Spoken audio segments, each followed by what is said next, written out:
42% reservation government ఇప్పుడు ఇచ్చిందంట.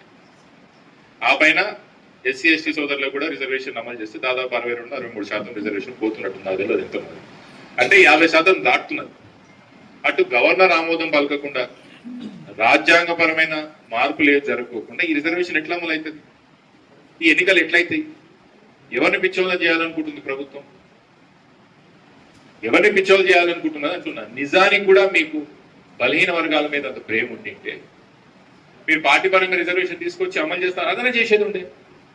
అది సాధ్యం కాదని వాళ్ళకి తెలుసు. కాంగ్రెస్ పార్టీలో 20 సంవత్సరాలు పనిచేసిన ఏం సాధ్యమవుతుందో కదా నాకు తెలుసు. పార్టీ పరంగా రిజర్వేషన్ వాళ్ళు చేయలేరు, కలకం కాదు. కాబట్టి వాళ్ళు కనీసం దొడ్డగారిన ఇట్లనే చేసి ప్రజలు నమ్మిద్దాం అనుకుంటారు. ప్రజలు ఇవన్నీ నమ్మరు. కాంగ్రెస్ పార్టీ ఒక టైం ఇంత తొందరగా అంటే ఇంత తొందర పోతే కొడక అని ఏడుస్తారు చిన్నపిల్లలు ఎవరు చచ్చిపోయినప్పుడు. 5 సంవత్సరాల పరిపాలించాల్సిన ప్రభుత్వానికి సంవత్సరానికి ఇంత వ్యతిరేకత రావడం నాకు అవే గుర్తొస్తున్నది. చిన్న వయసులో చనిపోతే ఎట్లా ఏడుస్తారో పాపం, ఆ ఫీలింగ్ కూడా అట్లనే ఉన్నది కాంగ్రెస్ పార్టీ పరిస్థితి. ఏ ఒక్క వర్గం సంతోషంగా లేదు, ఎవరు సంతోషంగా లేరు. రైతులు సంతోషంగా లేరు, మహిళలు సంతోషంగా లేరు, రియల్ ఎస్టేట్ చేస్తున్న వ్యాపారస్తులు లేరు, ఉద్యోగస్తులు లేరు, నిరుద్యోగులు లేరు, మైనార్టీలు లేరు, ఎవ్వరు లేరు. అంటే కాంగ్రెస్ పార్టీ కార్యకర్తలు కూడా లేరు. కాంగ్రెస్ పార్టీ కార్యకర్తలు కూడా ప్రభుత్వం మీద సంతోషంగా లేదు. అందుకే ఎన్నికలు పెట్టలేని ఒక పరిస్థితి కాంగ్రెస్ పార్టీకి ఉన్నది.